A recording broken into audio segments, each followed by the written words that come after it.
Shalom Bapak Ibu Saudaraku. Kita bersyukur Tuhan pertemukan kita di hari pertama di minggu ini. Tentu ini adalah anugerah dan berkat dari Allah buat saudara dan saya. Mari kita bersyukur untuk kesetiaan Tuhan yang selalu berlaku atas kehidupan kita. Supaya dengan syukur itu kita pun mau setia kepada Tuhan dalam segala kenyataan hidup kita. Dimanapun kita berada, khususnya hari ini, demi untuk kemuliaan namanya. Mari kita awali dengan doa saudaraku sebelum kita membaca dan merenungkan firman Allah di pagi ini. Mari kita berdoa. Tuhan Yesus, terima kasih Engkau ada untuk kami di hari pertama di minggu ini. Sebelum jauh kami melangkah menyusurinya, berkarya di dalamnya, kami datang memperlengkapi diri kami dengan firman lewat bacaan Alkitab, pemberitaannya dan perenungannya. Dengan harapan lewat firman Allah di pagi ini, kami semakin disadarkan untuk mengerti betapa pentingnya Tuhan dalam hidup kami. Sehingga kami akan terus melakukan yang terbaik seperti yang Kau inginkan demi untuk kemuliaan nama-Mu. Untuk apa yang kami minta ini Tuhan, berfirmanlah, karena kami sedia mendengarkannya. Demi Yesus Kristus yang adalah firman, kami berdoa kepada Bapa di sorga. Amin.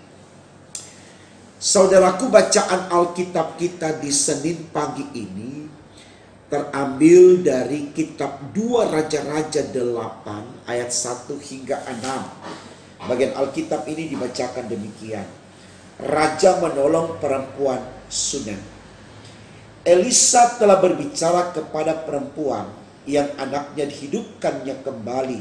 Katanya, berkemaslah dan pergilah bersama-sama dengan keluargamu, dan tinggallah di mana saja engkau dapat menetap sebagai pendatang. Sebab Tuhan telah mendatangkan kelaparan yang pasti menimpa negeri ini 7 tahun lamanya. Lalu berkemaslah perempuan itu, dan dilakukannya lah seperti perkataan abdi Allah itu. Ia pergi bersama-sama dengan keluarganya, lalu tinggal menetap sebagai pendatang di negeri orang Filistin 7 tahun lamanya. Dan setelah lewat ke-7 tahun itu, pulanglah perempuan itu dari negeri orang Filistin. Kemudian ia pergi mengadukan perihal rumahnya dan ladangnya kepada raja. Raja sedang berbicara kepada Gehazi, bujang abdi Allah itu, katanya, cobalah ceritakan kepadaku tentang segala perbuatan besar yang dilakukan Elisa. Sedang ia menceritakan kepada raja tentang Elisa menghidupkan anak yang sudah mati itu, tampaklah perempuan yang anaknya dihidupkan itu datang mengadukan perihal rumahnya dan ladangnya kepada raja. Lalu berkatalah Gehazi, ya tuanku raja, inilah perempuan itu, dan inilah anaknya yang dihidupkan Elisa. Lalu raja bertanya-tanya, dan perempuan itu menceritakan semuanya kepadanya. Kemudian raja menugaskan seorang pegawai istana menyertai perempuan itu dengan pesan, pulangkanlah segala miliknya dan segala hasil ladang itu sejak ia meninggalkan negeri ini sampai sekarang. Saudaraku, tema renungan kita di Senin pagi ini tertulis demikian dalam Sabda Bina Umat, pemeliharaan Allah. Saudaraku, saya sangat yakin tidak ada satu orang pun di antara kita yang tidak ingin mengalami pemeliharaan Allah.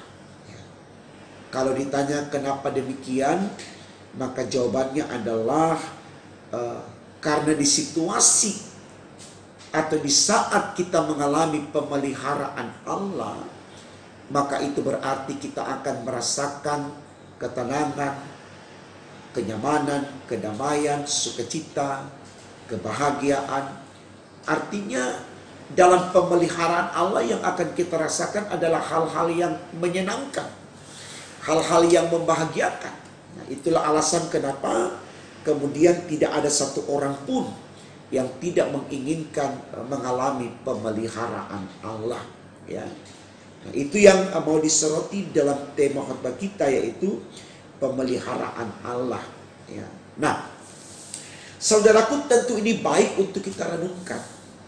Ya, karena seperti khotbah-khotbah yang lalu, saya selalu tegaskan, untuk mengalami berkat Allah atau pemeliharaan Allah dalam kehidupan kita ini, itu tidak hanya terjadi dengan kita berucap, saya mau Tuhan, saya ingin Engkau sertai, saya ingin Engkau pelihara. Tidak hanya sebatas kata saja yang dirangkai dalam kalimat lalu kita lafalkan lewat bibir mulut lidah kita. Tidak.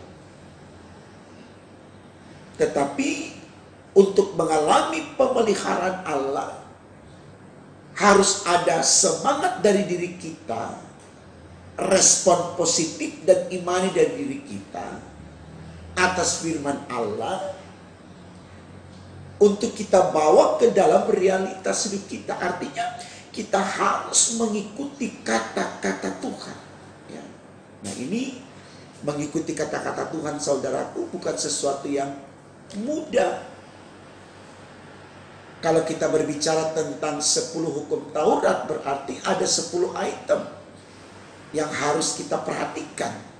Betul-betul kita taati untuk kita hindari supaya kita tidak berada di dalam situasi yang membangkang kepada Allah. Seperti menguduskan hari Sabat, hormati ayah dan ibu, ya, tidak menginginkan apa yang dimiliki sesama, ya, dan masih banyak lagi. Dan kalau kita berkiblat kepada ajaran Yesus yang Tuhan Yesus tuliskan di dalam Injil Matius pasal 22 ayat 37 sampai 40 tentang hukum kasih. Yang pertama, walaupun ini cuma 2, ini tidak mudah, saudaraku. Yang pertama, mengasihi Tuhan Allah dengan segenap hati, segenap jiwa, segenap akal budi. Ya. Dan yang kedua, mengasihi sesama seperti kita mengasihi diri kita sendiri.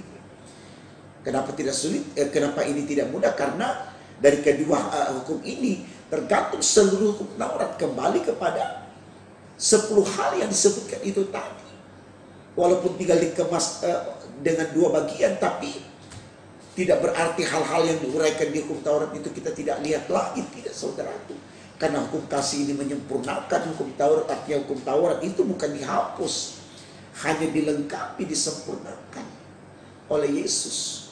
Maka Yesus katakan, aku datang bukan untuk meniadakan hukum Taurat, tapi untuk menyempurnakan. Ya.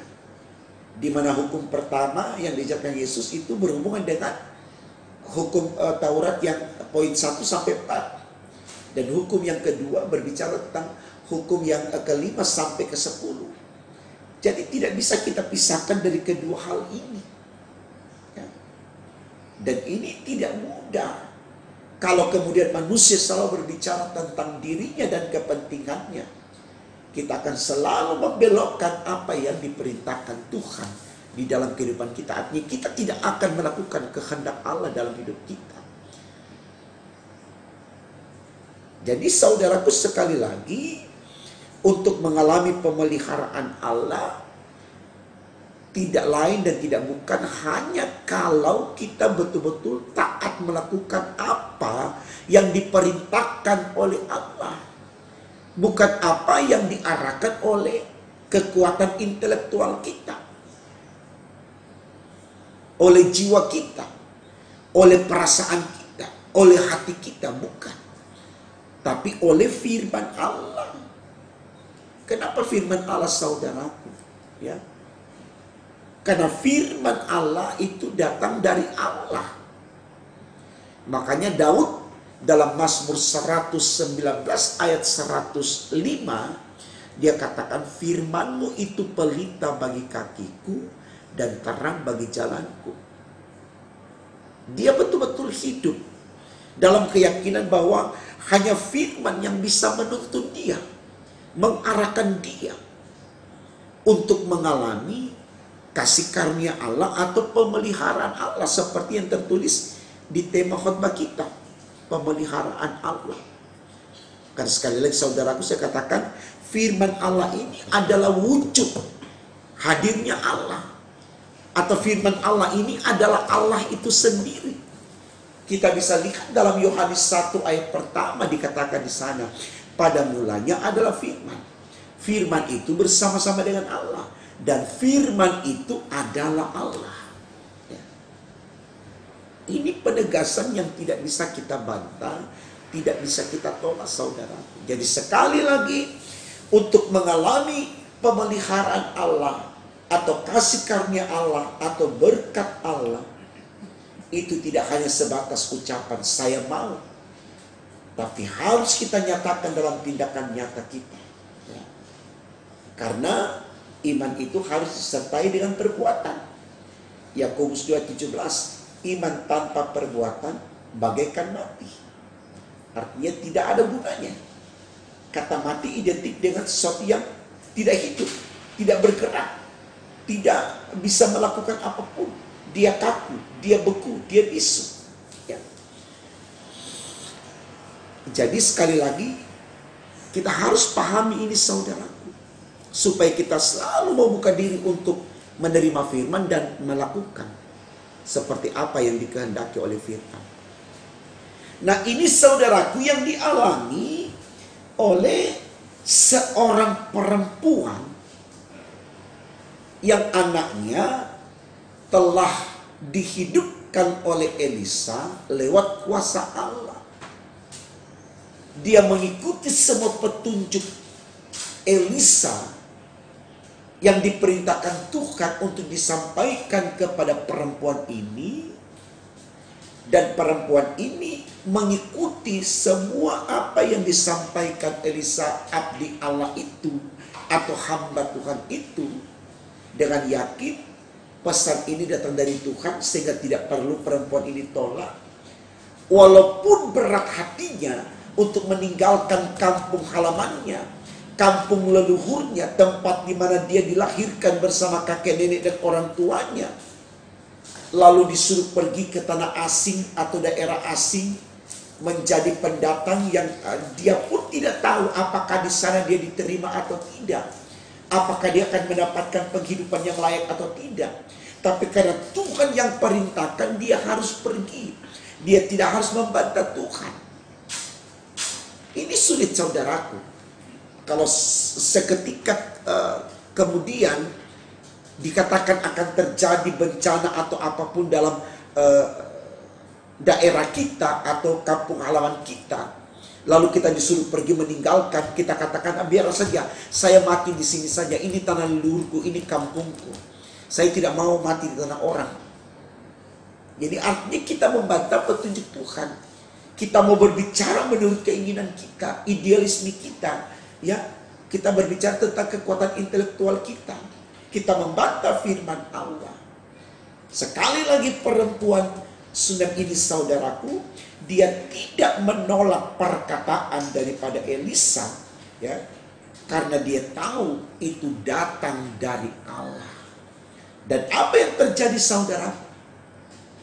Dia pergi ke kampung orang Filistin dan berdiam 7 tahun lamanya di sana. Tidak dikatakan kemudian di situ dia mengalami hal-hal yang tidak mengenakan, tetapi yang diceritakan kemudian adalah setelah 7 tahun terjadi kelaparan di Yerusalem, dia kembali lagi ke tanah leluhurnya, dia kembali ke kampung halamannya dan berjumpa dengan raja yang ada di situ, ya, di ayat yang keempat dan seterusnya, ya. Dan apa yang didapatkan perempuan ini, saudaraku, coba kita lihat di ayatnya, yang mulai dari ayatnya yang ke-6.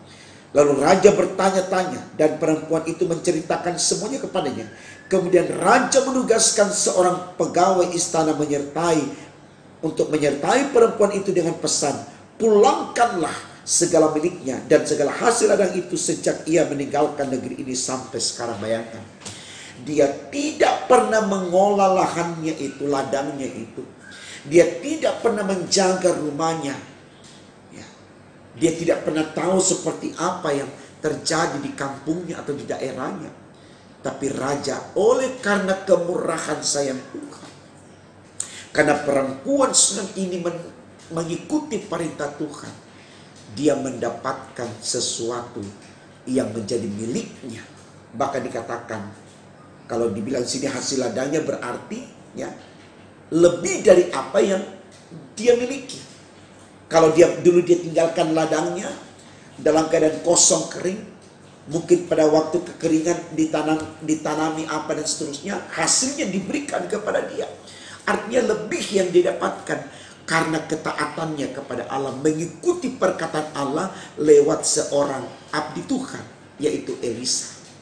Jadi ini baik, saudara. Kalau ada firman Allah yang mengajarkan kita begini dan begitu, lewat hamba-hamba Tuhan, taati, ikuti, jangan kita bantah. Jangan kita hanya pintar menginterpretasikan, wah ini tidak benar, abdi katakan hamba Tuhan. Kalaupun hamba Tuhan itu tidak melakukannya, itu urusannya dengan Tuhan. Kita tidak hadir untuk mengklaim atau menvonis dia. Tapi yang ada di sini adalah kehadiran kita di konteks ini adalah melakukan apa yang kita dengar, bukan untuk menginterpretasikan menurut ukuran kita. Ini yang harus kita lakukan, saudaraku.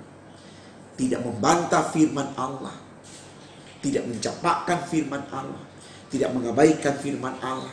Itu pun kalau Bapak, Ibu, dan saudara serta saya ingin mengalami kemurahan sayang Tuhan atau ingin mengalami berkat Tuhan dalam hidup ini. Mari dengan kesadaran iman ini kita mau mengkusukkan diri kita. Kita mau fokus sungguh-sungguh menerima firman Allah di totalitas hidup kita, agar dari waktu ke waktu kita tidak pernah komplain dengan firman Allah, kita tidak pernah membantah firman Allah, tetapi yang ada pada kita mau melakukannya, maka upahnya adalah surga. Tuhan memberkati firman-Nya. Amin. Mari kita berdoa, saudara. Terima kasih untuk firman di pagi ini, Tuhan. Kami sungguh diajarkan untuk mengerti bahwa apa yang kupesankan lewat firman-Mu yang disampaikan atau diberitakan oleh hamba-hamba-Mu adalah sesuatu yang baik, yang harus kami teladani, kami ikuti, supaya di dalamnya kami mengalami kemurahan sayang Tuhan. Tolong kami, Tuhan, agar kami tidak selalu menjadi pembangkang, pemberontak, hanya bisa menginterpretasikan menurut ukuran kami, lalu membelokkan pengertian yang sesungguhnya, karena kami punya kepentingan di dalamnya. Tapi sungguh-sungguh dengan kemurahan sayang Tuhan, kami mau mengikuti perkataan firman dan melakukannya demi untuk kemuliaan nama-Mu. Tolong kami, Tuhan, agar kami mampu melakukan semuanya, karena hanya Engkau yang bisa menolong kami lewat tuntunan kuasa Roh Kudus-Mu. Ampunkan dosa-dosa kami, dengarkan doa kami, sempurnakan dan kabulkan, lalu layakkan kami menerima berkat-Mu di sepanjang hari ini demi untuk kemuliaan nama Tuhan. Di dalam nama Tuhan Yesus kami sudah berdoa kepada Bapa di sorga. Haleluya, puji Tuhan. Amin.